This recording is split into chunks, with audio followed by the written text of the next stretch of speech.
די, מאמי, אין לי כוח למשחקים האלה. איזה משחקים? המשחקי צילומים האלה. שמה? זה שאתה מציק לי וזה ככה, אתה נראה נורא מעוות. איך אני נראה? תזרמי איתי, תריידי איתי. מאוד קשה לי לזרום אותך. אני אלמד אותך ריקוד. אתה תלמד אותי ריקוד? איזה מין ריקוד זה שדורכים בו על הרגליים? לא, אני מנסה להוליך אותך לכיוונים, אבל את לא זורמת. אז מה, בהיריון? די, מאמי, זה לא מצחיק האירוע הזה. אני מרגישה ממש קרינג' כבד. אני מנסה להסתיר את הבטן שלך עם החיבוק, כאילו. למה? שלא יראו על ההתחלה שאת בהיריון. שיהיה מסתורין, כאילו. למי זה מסתורין? הסרט. שים עלייך סרט. אני לא צוחק. אתה מתיש אותי, אני עצבנית עליך.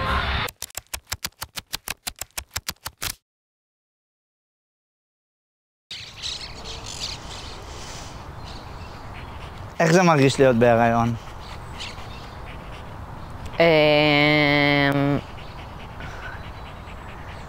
פיזית זה לא כל כך כיף. לא יודעת, זה מביא איתו כל מיני דברים, כאילו כל מיני מחשבות, כל מיני התעסקויות, כל מיני הכנות, כל מיני...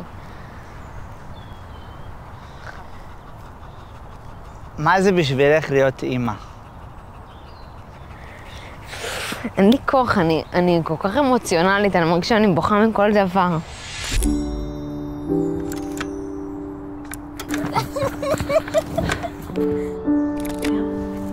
לא יודעת, אני אגלה, אני מניחה. הדבר הראשון שכאילו זה עולה, זה מעלה, זה כאילו איך זה יהיה לי להיות אימא. אבל כאילו שנייה אחרי זה כאילו, אני חושבת על אימא שלי, וכאילו...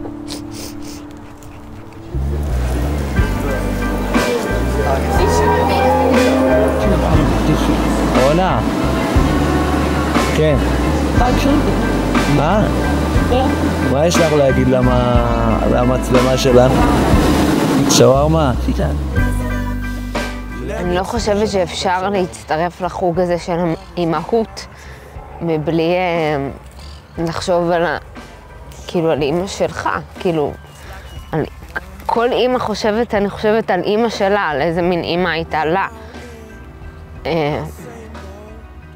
איזה מין אימא הייתה לך?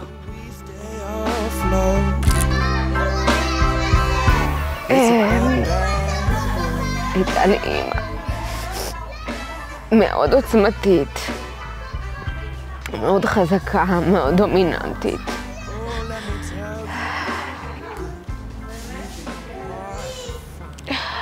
היה לי איתה גם קשה הרבה פעמים. היה לנו הרבה תקנים והרבה אי הסכמות והרבה אי הבנות. כעסתי עליה כל כך הרבה שנים. הייתה לנו מערכת יחסים מורכבת. בשנת בערך 2018 אמא שלי גילו לה מחלת ריאות. שכאילו לא יודעים מה הסיבה לה, מה גורם לה. וזו מחלה שהיא לאט לאט הורסת את הריאות ולא מאפשרת להם להכניס חמצן לגוף. ואז הייתי אומרת שבשנה, שנתיים האחרונות לפני שהיא נפטרה היה לה איזושהי הידרדרות. ואז תוך שבועיים שבהם היא הייתה מורדמת ומונשמת, נפטרה.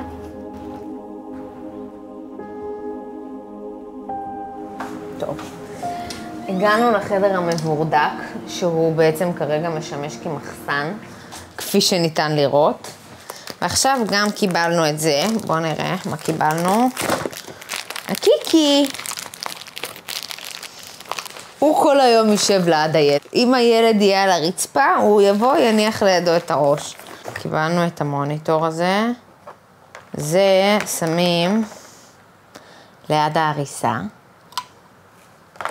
וזה אתה לוקח אליך. וזה מצלם, ואז אתה יכול להיות סטוקר של הילד. ולראות כל שנייה. האחרונה גילו שיש לי סכרת הריון. מה שאומר יש לנו פשוט תינוקי גדול. זה קצת מדאיג אותי, גם בהיבט של הלידה, שיש לזה כל מיני השלכות על הלידה, ומדאיג אותי שזה יגיע לניתוח קיסרי, או שזה יהיה מסוכן לי באיזשהו אופן, לא יודעת. לאן הולכים בחפוזה כזאת? וואי, יונתן, אתה ממש כל כך מעצבן אותי. מה? שזה פשוט מרתיח. שמה? אתה נורא מעצבן. למה את עצמנית היום? את עצמנית? את אוהבת את התספורת? די, מה, מכנס לאוטו, יאללה, כבר. קרן עכשיו הולכת להגיד לנו כאילו עם הסוכרת שלך באיזה חומרה היא? תראה, אני חושבת שאם העובר לא היה כל כך גדול, אז אולי זה היה פחות... אני חושבת שזה הדבר מטריד, אתה מבין? לא... מה זה מטריד? גם בו יש בשורות יותר קשות מזה, כן? כן. בסוף המקרה הגרוע ביותר זה לעשות לידה קיסרית, וזה באסה.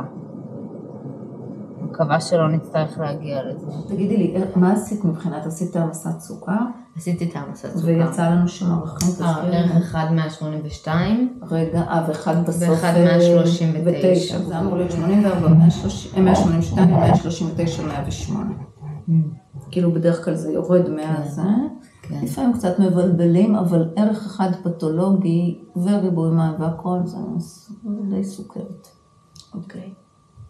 בואו נלך לראות אותו? כן. איך הוא? רגע מתוקה. אשכרה, איזה קטע. איזה קטע. ואתה רואה איפה היא מחוזקת הרגל הזה? לא, אני לא ממש מבין את התמונה. זה הפנים שלו.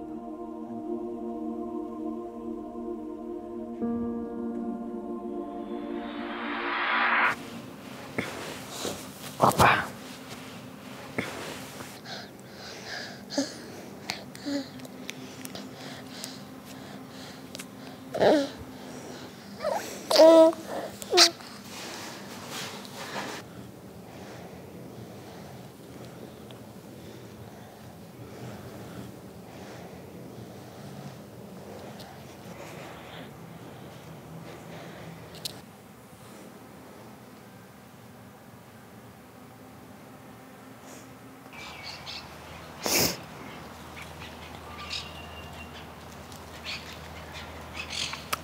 אתה יודע, כשאנחנו כל הזמן מדברים, כשאתה מצלם אותי על אימהות ועל מה זה אימא ואיך זה יהיה להיות אימא ולי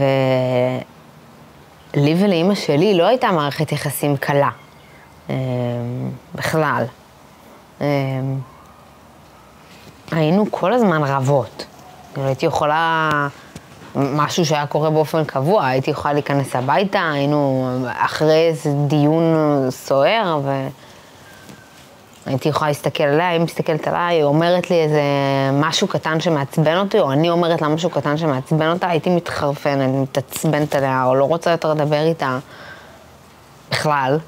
אני יוצאת מהבית, עורקת את הדלת, וכאילו אומרת, אני לבית הזה, אני לא נכנסת לשם יותר. וזה היה ככה... המון פעמים. היה לנו ריבים קשים. זה אפילו לא משנה על מה זה היה. פשוט היינו מתלקחות נורא מהר, אחת על השנייה. וחבל לי שהיא נפטרה לפני שהצלחנו ללמוד איך להיות טובות אחת לשנייה ולהצליח לעשות את זה. להצליח לחיות אחת לצד השנייה בטוב. זה חבל לי שזה נגמר לפני שנפטרו הדברים, לפני שהצלחנו.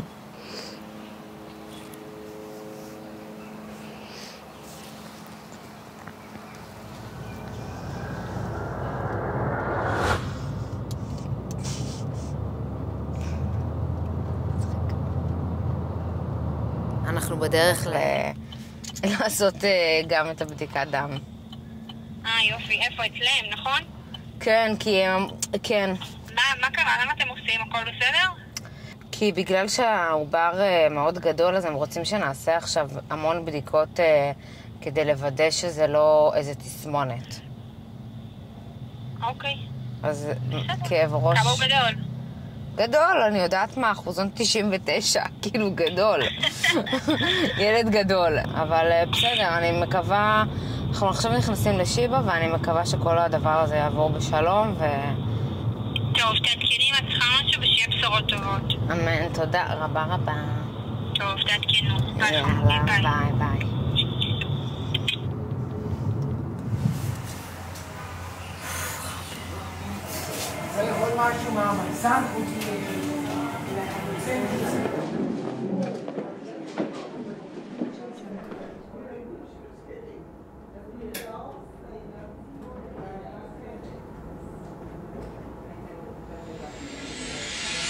שוט אחד, טייק אחד, סאונד אחד.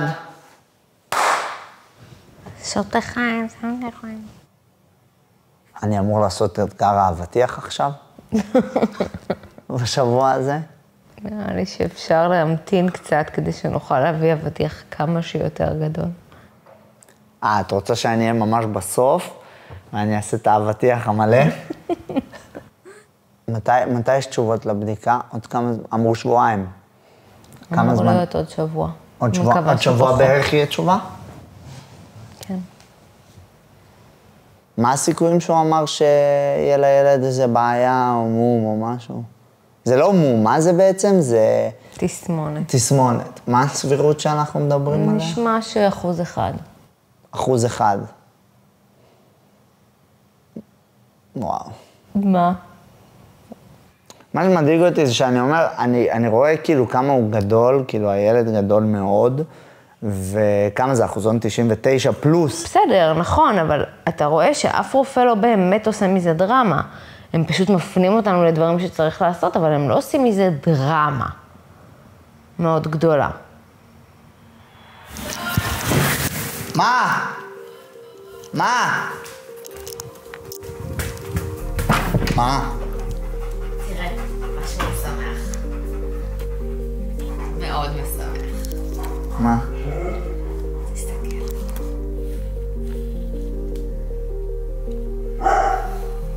בדיקה תקינה.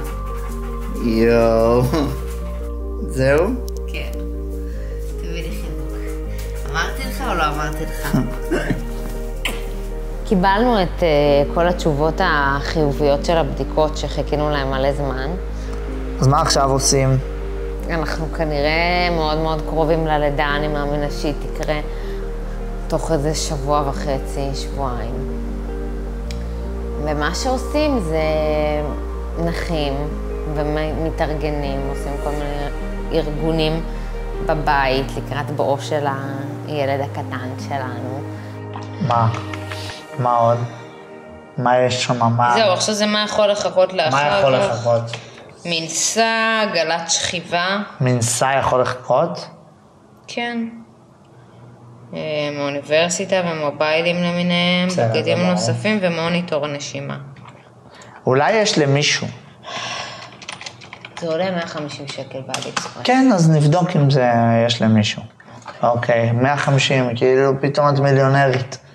פתאום יש לך עודפים של כסף. אין לי כוח, אתה גם מסוגל באמת להתווכח איתי על התמל ב-30 שקלים. לא לקנות. אנחנו עושים שיימינג מול המצלמה?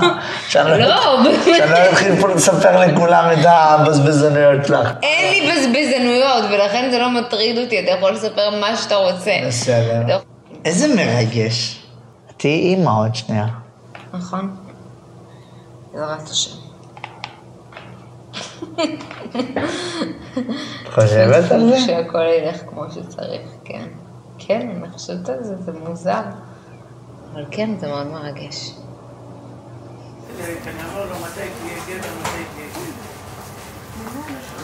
יואו, נראה לי שמה זה עדיף שהתחילו היום את הזירוז, אתה יודע? למה?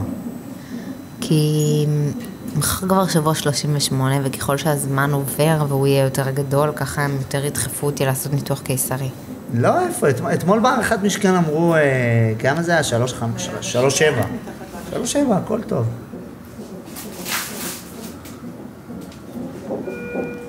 פסטי.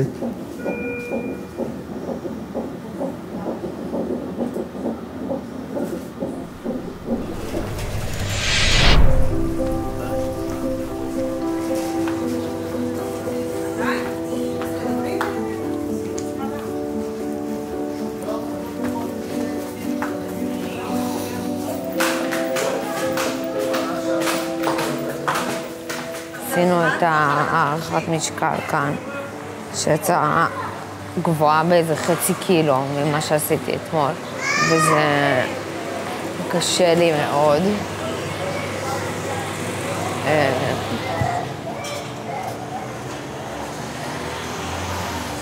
זהו, זה קשה לי, כי אני מבינה שלפי הפרוטוקולים שלהם, זה אומר שאני צריכה לעשות ניתוח קיסרי. זהו, אין מה עוד להגיד. פשוט מאוד קשה לי עם זה. גם כי זה לא אידיאלי לעבור ניתוח. כי זה ישפיע לי בהמשך על הלידות הבאות. נו, הם כל הזמן אומרים אולי, על כל דבר, הם לא יודעים שום דבר, אז הכל זה באולי ובאולי. אולי.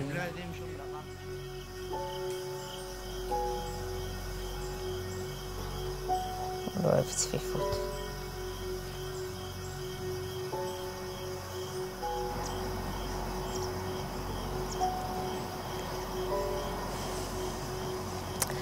השיעור האחרון שלמדתי על אמא שלי היה ברגע האחרון שהיה לנו ביחד לפני שהרדימו אותה.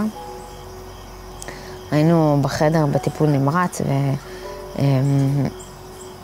היינו אני, אבא שלי ואחים שלי איתה בחדר, והיא ככה לא יכלה לדבר בשלב הזה, אבל זה היה נורא ברור שזה איזה מין רגע כזה של פרידה, שכאילו, שיש לה הזדמנות לא להגיד, כי היא לא יכלה להגיד, אבל כאילו להגיד משהו.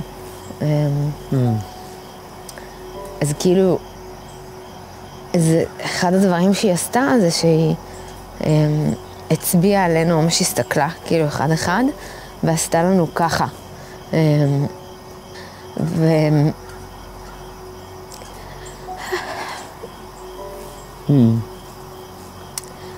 וברגע הזה הבנתי שלמרות שהיה לי כל כך קשה איתה הרבה פעמים, וכל כך לא הבנתי למה היא עושה את מה שהיא עושה, וברגע הזה הבנתי שבסוף אמא שלי הייתה אמא, והייתה כל כך טובה בזה, בליצור סביבה משפחה, שהיא משפחה של ביחד, שכולם אחד עם השני, וכולם תומכים בשני, והיא הייתה כל כך טובה בזה. וזאת אמא שלי.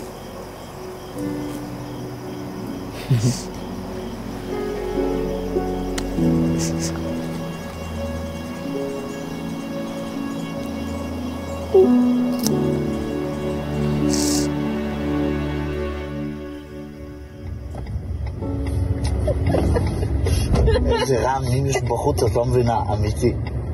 מטורף. משהו של הפגזות כאילו נשמע. קורל, את זוכר, אתמול שמענו את Drops of Jupiter, אמרתי לך, אני חושב שזה על מוות. שאלתי את ChatGPT, אמרתי לו, does the song Drops of Jupiter talks about someone who died, and if not, what does it talk about? תראי מה ChatGPT עונה לי, Drops of Jupiter by train is not specifically about someone who died. זה לא.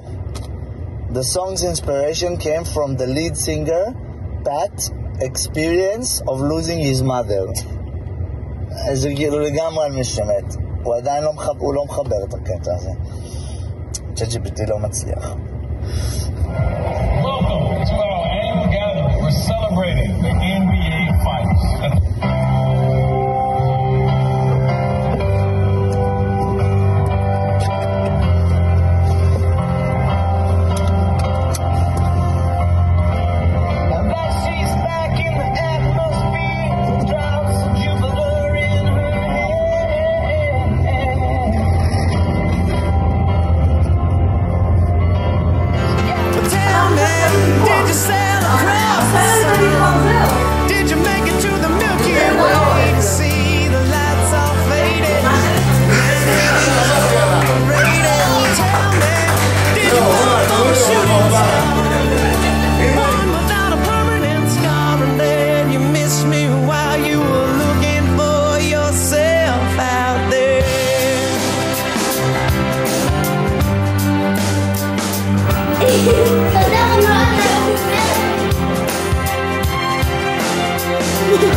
תסתכלי אליי.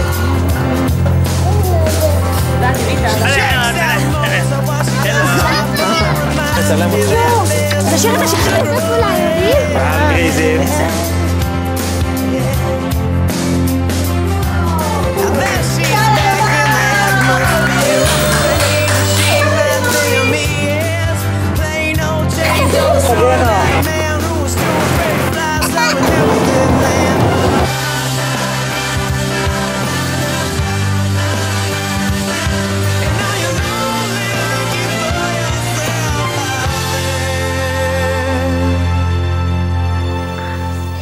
בראבו! בראבו! Like a good neighbor, State Farm. There. I was gonna say that.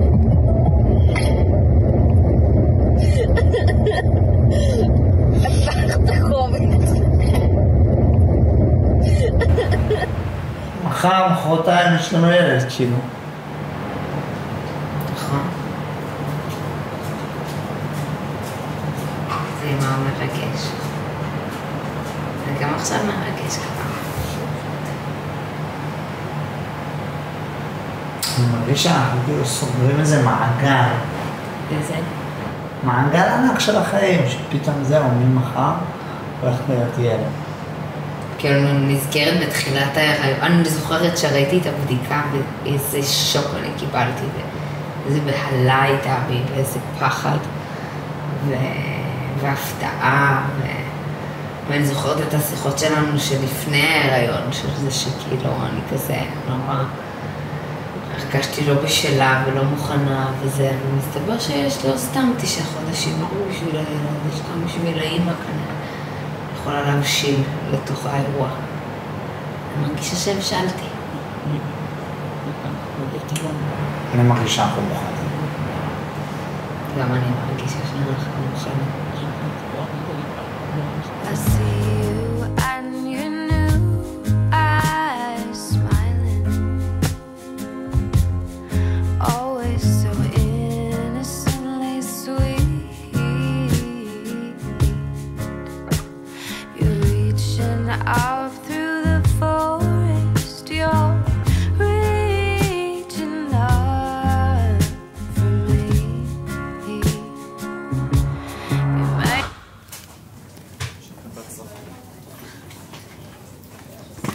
בהצלחה. תרגישי טוב.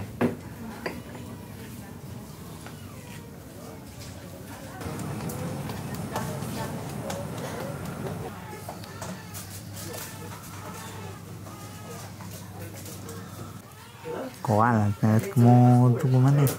כמו מה? דוגמנית עם החלום. מדגמנת חלוקים. דוגמנית חלוקי בית חולים. תראה לנו את הטוסיק. באתי לבדוק לך בדיוק במישהי אחרת. ממש מרגש, תחשוב, אני חושבת כאילו נכון שזה בר וזה, אבל תחשוב על חוויה שלו, הראשונה בעולם, שהוא נשלף מתוך ה... נושם ורואה הכל. חמודי. משהו לא יהיה מבועל כל כך. נרגיע אותו. ישר פתמה. פחות עובד בניתוח קיסרי, אבל בסדר. בסדר. תקשיב, אם אתה לא שם אותו קרוב אליי, כאילו עליי כמה שאתה יכול, אני גומר אותו. אני אשים אותו. אולי הוא קצת ייבהל מההבל פה שלך כרגע. אני בצום. את בצום, את מריחה כמו בית כנסת ביום כיפור. אני אוהב אותך. הצלחה לנו. אל תלכי, קרן שמש, לא נגמר לנו היום. למה את מסתתרת, עננים בכל מקום.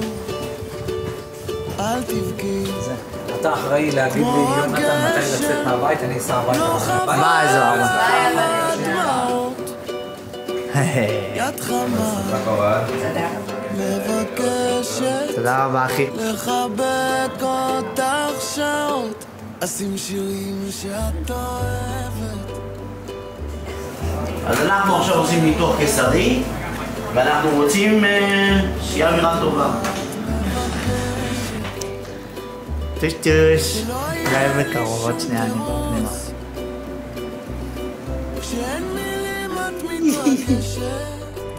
אתמול חלמתי שוב על אמא.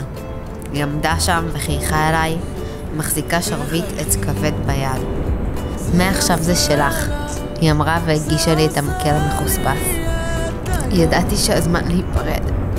להתראות אמא, אמרתי לה בקול חנוק וחיוך מריר.